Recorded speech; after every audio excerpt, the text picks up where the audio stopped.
Salut les amis, mon frère, ma sœur, que la paix de Dieu soit sur vous, qu'il vous accorde de la joie malgré la terreur des gangs, que mon bon Dieu prenne soin de vous et de votre famille.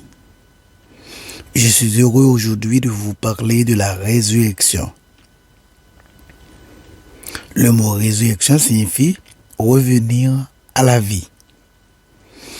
Résurrection vient du grec anastasis, qui signifie action de se lever, de se mettre debout. La résurrection, chers amis, est le fait de revenir à la vie après la mort. Dans mon exposé, je vais vous parler de la résurrection du Christ Jésus, de la résurrection du chrétien et de tous les terriens à la fin des temps. Je vous demande de partager cet exposé avec vos amis et les membres de votre famille. Abonnez-vous à ma chaîne pour être au courant de mes prochains exposés, mon ami. S'il vous plaît, abonnez-vous. Cliquez dès maintenant sur le bouton « Abonnez-vous ». Je souhaite à vous tous et à vous toutes bonne audition.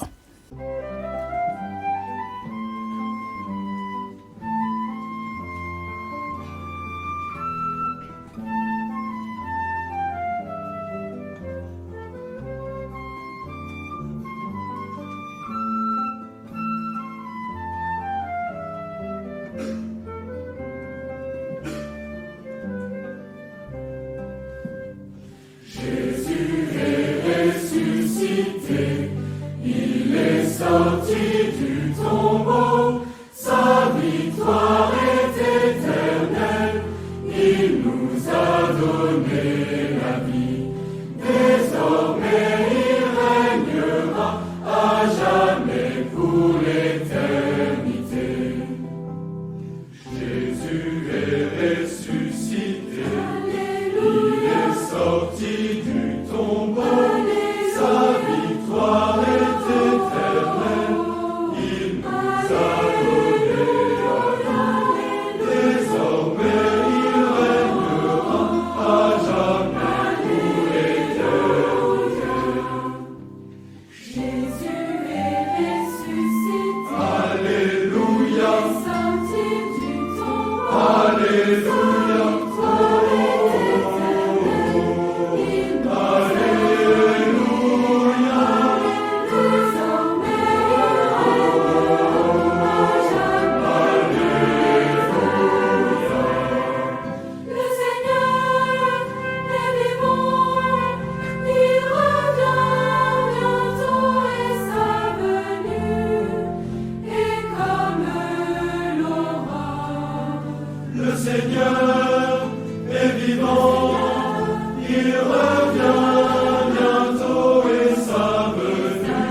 En Luc 24, versets 1 à 8, nous lisons ceci.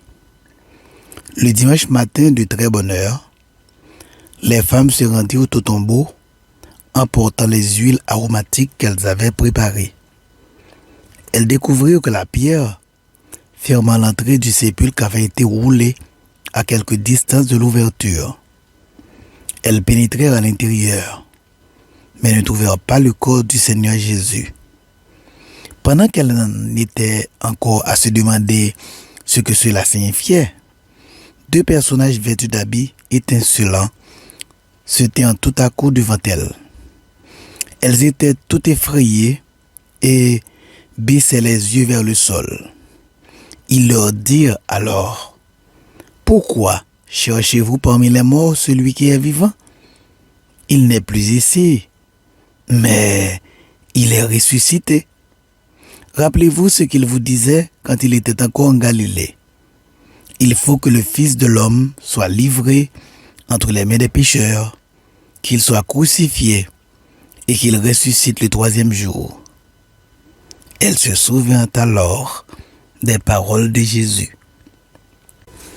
Le Christ est ressuscité.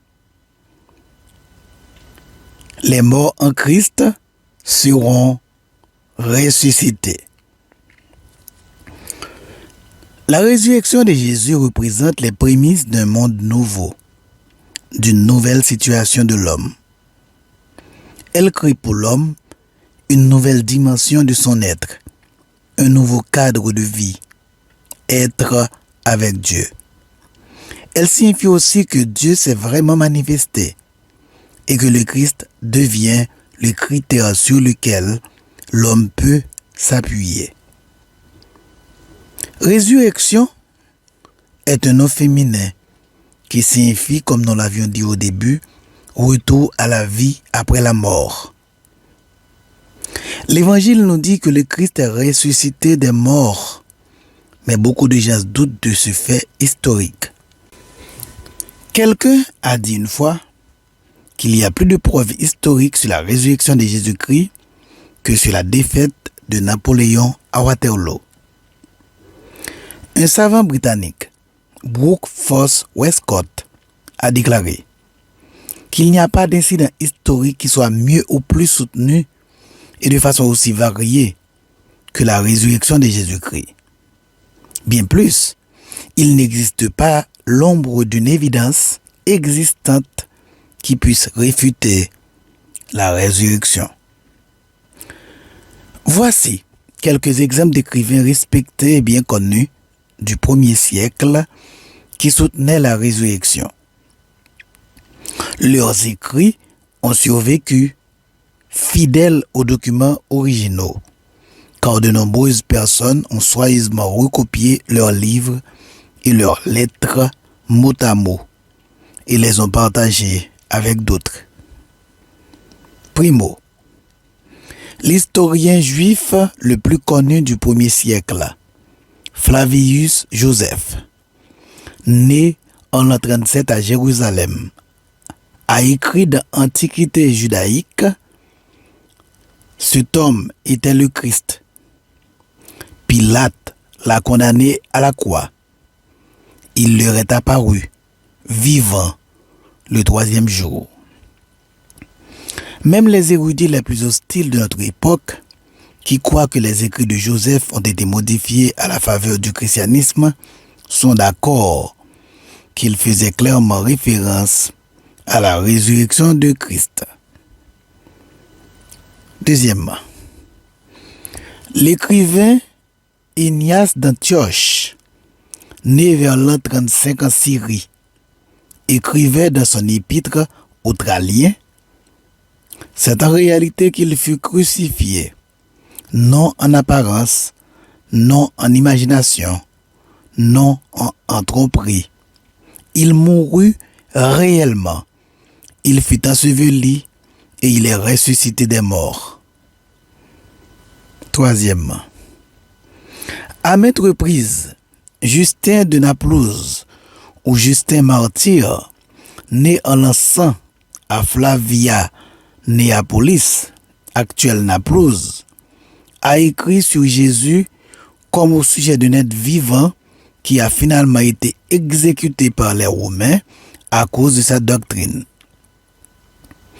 Durant la vie de Justin, la résurrection était une histoire récente qui aurait facilement été ignorée si les évidences avaient été faibles.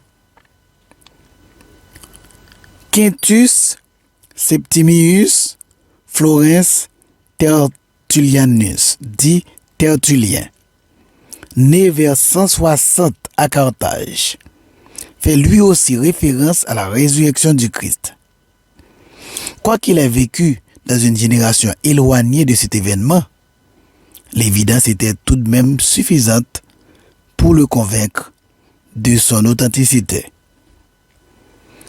La grande question à répondre est la suivante. Qui a déplacé la pierre? Qui a déplacé la grosse pierre? Le dimanche matin, la pierre qui fermait l'entrée du tombeau avait été déplacée à une bonne distance du sépulcre. Luc 24, verset 2. Or, ce n'était pas une pierre ordinaire, c'était une grosse pierre, circulaire, plate, devant et derrière, ayant peut-être 30 cm d'épaisseur. Après avoir placé le corps dans le tombeau, on a roulé la pierre en place dans une rainure. Et il aurait été difficile de le déplacer par la suite. Alors, comment cette énorme pierre porteuse d'un sceau romain et gardée par une peloton d'élite a-t-elle pu être déplacée? En supposant que la pierre pesait entre 1000 et 2000 kilos, la déplacer aurait représenté un tour de force impossible pour les femmes qui, les premières, arrivaient au tombeau. Une portion des manuscrits Bézé de la bibliothèque de Cambridge, en Angleterre, renferme une déclaration à l'effet que cette pierre était si grosse que même 20 hommes n'auraient pas pu la déplacer. Partis de Béthanie pour se rendre au tombeau, les femmes, ne sachant pas qu'une garde romaine y était en poste, se demandaient qui déplacerait la pierre pour elles. La pierre déplacée loin du tombeau. Si la pierre avait été simplement roulée de côté, les gardiens auraient pu être accusés de s'être endormis à leur poste. Mais ce n'est pas ce qui s'est produit. La pierre avait été déplacée si loin du tombeau que Luc a volontairement utilisé une préposition grecque différente pour décrire l'emplacement de la pierre. Le mot qu'il a utilisé, apoculio, signifie rouler un objet à une grande distance de quelque chose d'autre. Pas simplement à côté. Jean utilise un verbe différent avec un sens semblable, airo, qui signifie soulever quelque chose et le transporter au loin. Qui aurait bien pu déplacer une pierre aussi lourde, aussi loin, sans que la garde romaine s'en rende compte? Était-ce le tremblement de terre? Si on avait pensé que le tremblement de terre du dimanche matin en était responsable, alors les gardes n'auraient pas craint d'être punis à cause du sceau brisé. Cependant, le fait de déserter leur poste leur aurait attiré un châtiment pour cause de lâcheté, et c'est ce qu'ils avaient fait. Ils se sont littéralement cachés après l'incident, montrant par là que quelque chose qui dépassait complètement l'entendement humain s'était produit pendant leur garde.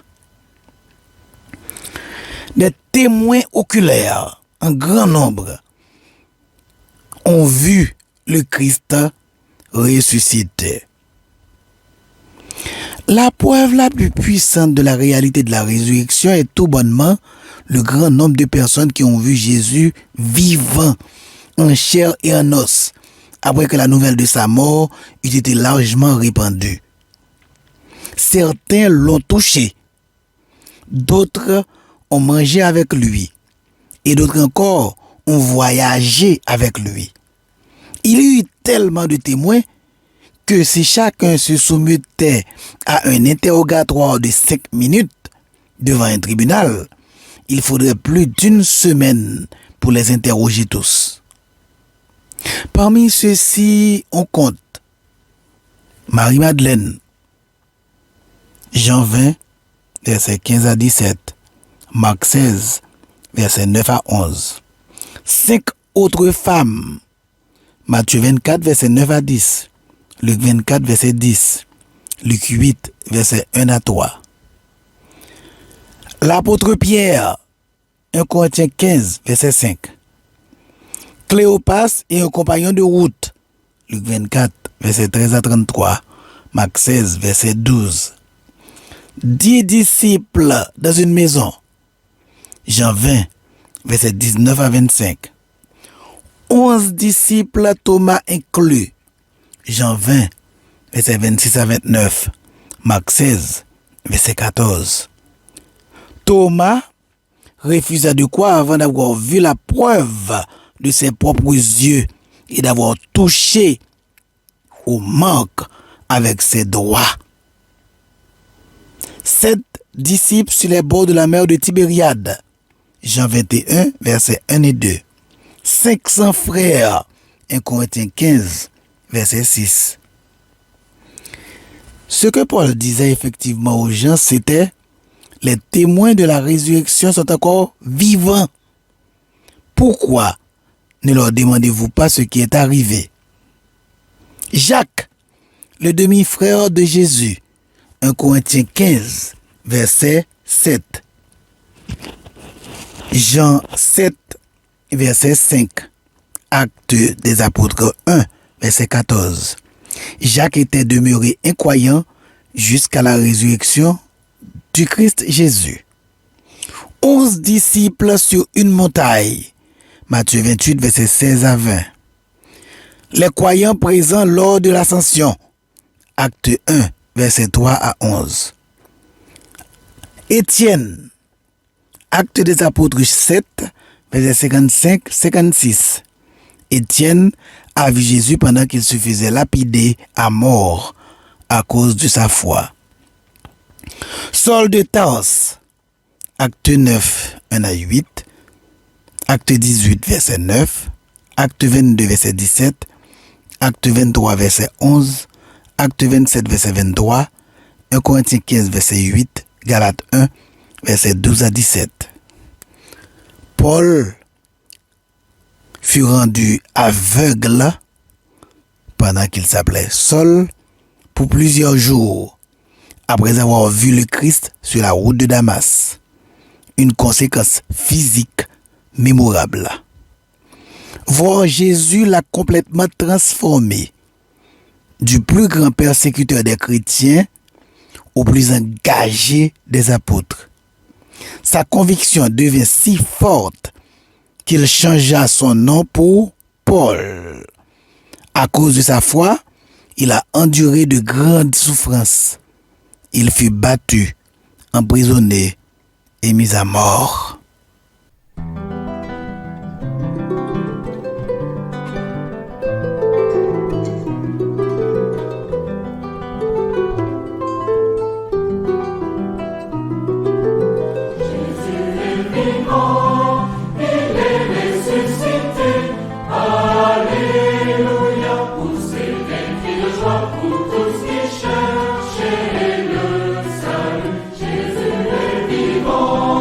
Il est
Jésus est vivant, il est ressuscité. Alléluia, poussez des cris de joie pour tous qui cherchaient le salut. La résurrection du Christ est importante pour plusieurs raisons, chers amis. Premièrement, elle rend témoignage à l'infinie puissance de Dieu lui-même. Croire en la résurrection, c'est croire en Dieu. Si Dieu existe et s'il a créé l'univers, il a tout pouvoir sur lui. Il a le pouvoir de ressusciter les morts. S'il n'a pas cette puissance, alors il n'est pas un Dieu digne de notre foi et de notre louange. Seul celui qui créa la vie est capable de la ressusciter après la mort. Lui seul peut transformer l'abomination qu'est la mort elle-même. Et lui seul peut ôter l'aiguillon de la mort et la victoire de la tombe. 1 Corinthiens 15, versets 54 et 55. En ressuscitant Jésus du tombeau, Dieu nous rappelle sa souveraineté absolue sur la vie et sur la mort.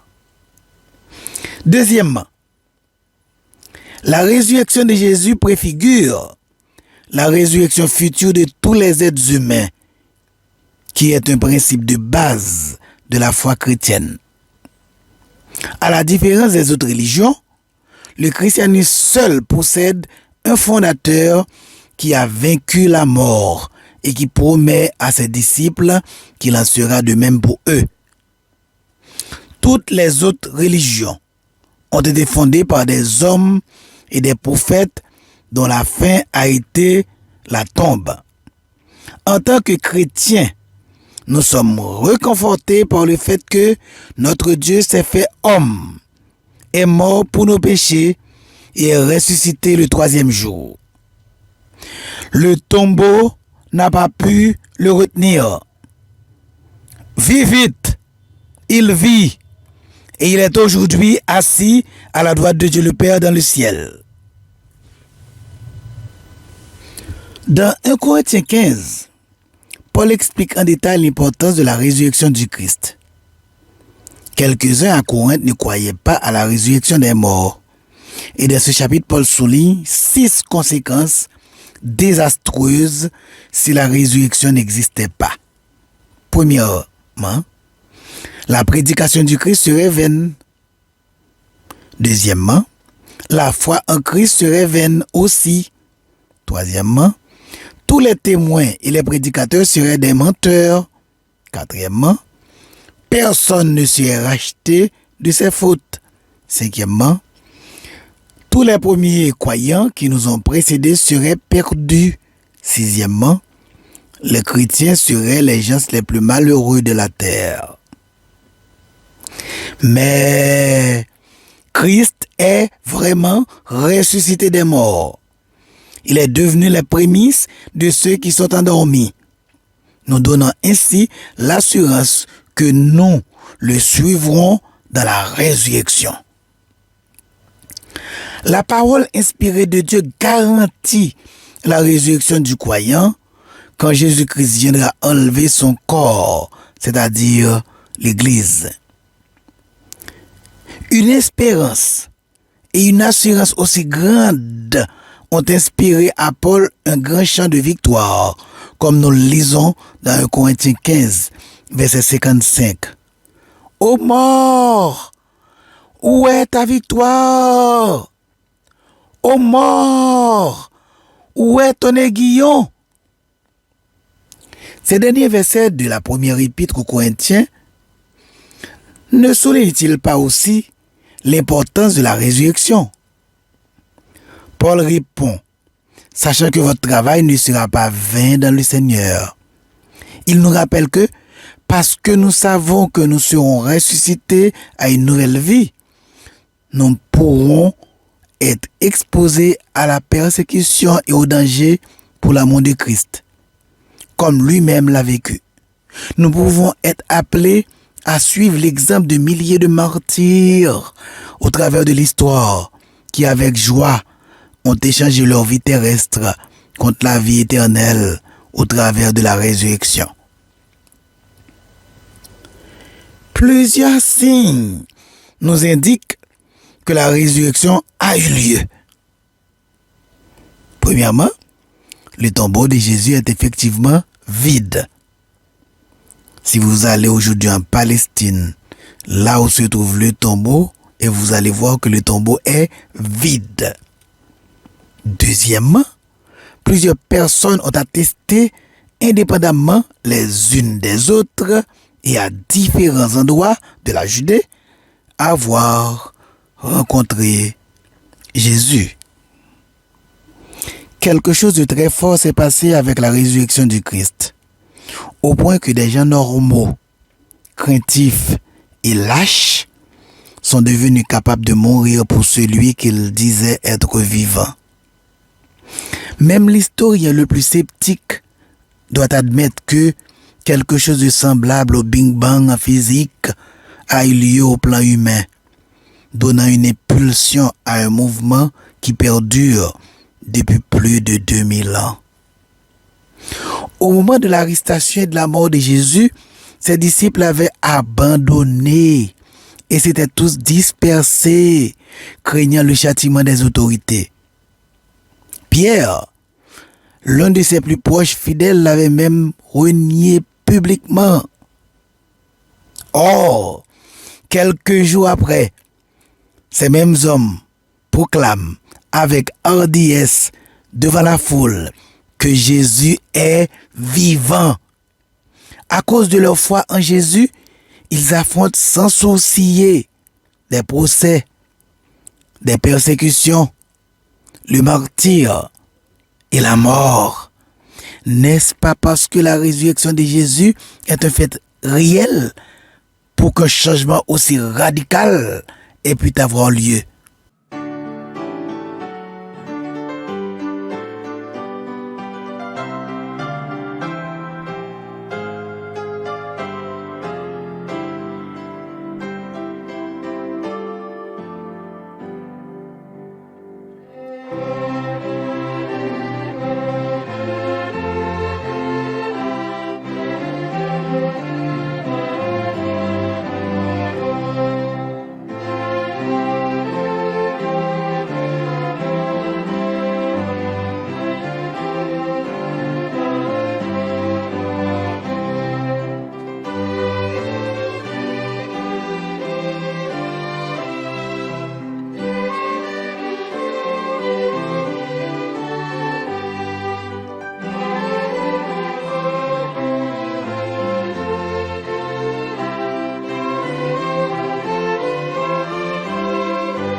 Tous ceux qui confient leur vie à Jésus expérimentent qu'il est vivant aujourd'hui.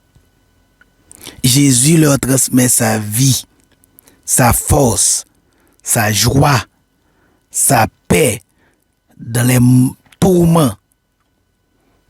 Eux aussi font l'expérience d'une vie radicalement changé. Par sa résurrection, Jésus prouve ce qu'il prétendait être, c'est-à-dire Dieu fait homme, venu jusqu'à nous par amour pour nous. Il nous offre très concrètement une relation personnelle, intime avec lui, une relation qui peut bouleverser notre vie.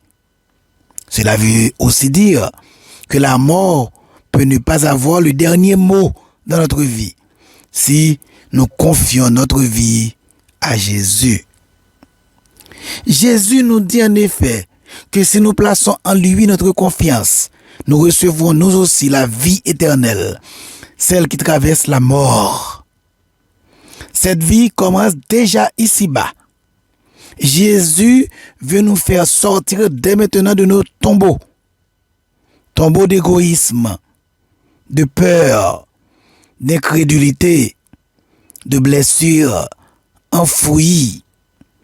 Il nous appelle à la vie avec un grand V. Il nous appelle à vouloir le changement dans notre vie, à avoir le courage du malade qui va voir son médecin plutôt que de rester dans son lit. Voulons-nous de l'amour de Dieu dans notre vie? La vie du Christ, parfaitement soumise à la volonté divine, ses souffrances, sa mort et sa résurrection sont les moyens nécessaires auxquels Dieu a pourvu pour libérer l'homme du péché. En sorte que tous ceux qui, par la foi, acceptent ce rachat, obtiennent la vie éternelle. Dès lors, la création tout entière peut mieux comprendre l'amour saint et infini du Créateur. Cette réconciliation parfaite prouve la justice de la loi de Dieu et la noblesse de son caractère. En effet, elle condamne notre péché tout en pourvoyant à notre pardon. La mort du Christ a une valeur substitutive et rédemptrice. Elle est propre à réconcilier et à transformer. Sa résurrection proclame le triomphe de Dieu sur les forces du mal. Et à ceux qui acceptent la réconciliation, elle assure la victoire finale sur le péché et la mort. Elle atteste la seigneurie de Jésus-Christ devant qui tout genou fléchira dans les cieux et sur la terre. Croire en la résurrection de Jésus est pour un chrétien la condition de son existence. On est chrétien parce qu'on croit que Jésus est vivant, a triomphé de la mort, est ressuscité et est pour tous les hommes l'unique médiateur entre Dieu et les hommes. La foi en la résurrection de Jésus-Christ est le fondement du message chrétien. La foi chrétienne serait morte sans cette vérité. La résurrection de Jésus représente les prémices d'un monde nouveau, d'une nouvelle situation de l'homme. Elle crée pour l'homme une nouvelle dimension de son être, un nouveau cadre de vie, être avec Dieu. Elle signifie aussi que Dieu s'est vraiment manifesté et que le Christ devient le critère sur lequel l'homme peut s'appuyer. La foi en la résurrection de Jésus est essentielle pour le chrétien, si bien que l'apôtre Paul eut à écrire: si le Christ n'est pas ressuscité, vide alors est notre message, vide aussi notre foi. 1 Corinthiens 15, verset 14. La résurrection du Christ n'est pas seulement le miracle d'un cadavre réanimé. Il n'est pas du même ordre que la résurrection de la fille de Jairus ou de Lazare, qui ont été ramenés à la vie par Jésus et qui mourront quelques années plus tard. La résurrection de Jésus fut l'évasion vers un genre de vie totalement nouveau, vers une vie qui n'est plus soumise à la loi de la mort et du devenir, mais qui est située au-delà de cela. Jésus, ressuscité, n'a pas repris sa vie normale d'auparavant dans ce monde, comme c'était arrivé à Lazare et aux autres morts ressuscités par lui. Jésus est sorti vers une vie différente, nouvelle. Il est sorti vers l'immensité de Dieu et partant de là, il s'est manifesté aux siens. Les récits évangéliques, dans leur diversité de formes et de contenu, convergent tous vers la conviction à laquelle sont parvenus les premiers disciples de Jésus. L'action salvifique du Christ, comme l'avaient pressenti les Écritures, n'a pas été close avec sa mort. Au contraire, il accomplissait la promesse faite par Dieu dès les origines de l'humanité. Et donc, le fait que Jésus soit vivant et actif dans l'histoire confirme l'espérance que nous mettons en Dieu, à savoir que la vérité et le bien, la justice et la paix doivent triompher, auront le dernier mot, parce que Dieu est fidèle. Ce Jésus qui a été ressuscité des morts ramènera à la vie tous ceux qui sont dans les tombes. Jean 5, 28, 29. Il y aura deux résurrections. La résurrection des justes et celle des injustes. On part à la première résurrection, l'Église, les saints de l'Ancien Testament et les martyrs de la tribulation. 1 Thessaloniciens 4, versets 14 à 17, Daniel 12, versets 1 à 3, Apocalypse 20, versets 4 à 6. Ces ressuscités, les ressuscités de la première résurrection, recevront un corps glorieux. La deuxième résurrection